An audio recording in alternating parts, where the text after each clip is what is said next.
ډونالد ټرمپ پاکستان ته او نور اسلامي ملکونو ته ویلو چې تاسو اسرائیل تسلیم کړئ.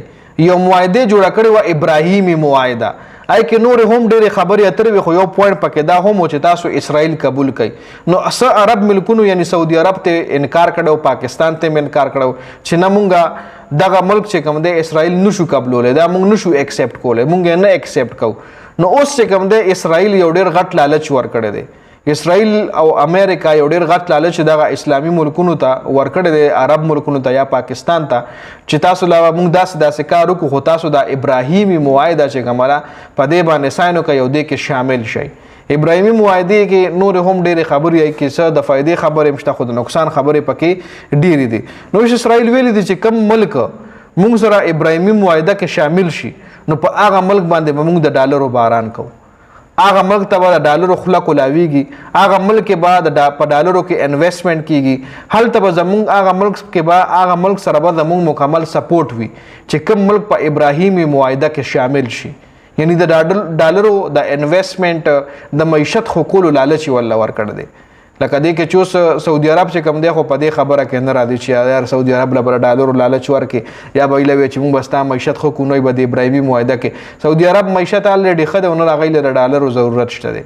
خو داسې ملکونه شته دی چې هغوی بیا سترګې پټوي، له د پیسو ضرورت وي او بیا څه کرپشن وي په هغه ملک کې، نو بیا دغه کرپټ خلکو په وجه باندې هغوی غاړه کیږي او دغه ابراهیمي معاهدې له کېدی شي تیار شي. او بل اسلامي ملکونه کې داسې ملکونه هم شته دی چې کرپټ ملکونه دي، هغوی د ډالرو ته نه ټینګېږي، کېدی شي هغوی د ابراهیمي معاهده دستخط هم کړي، خو یریږي به د عوامي رد عمل نه، چې عوامي رد عمل به راځي او به ډېره ښه رد عمل راځي. یعنی اوس که چرې خدای مکه الله مکه د پاکستان ولګي او اسرائیل خدای مکه قبول کړي که نه، نو دې کې به بدنامېږي څوک؟ مسلم لیگ نون به بدنامېږي.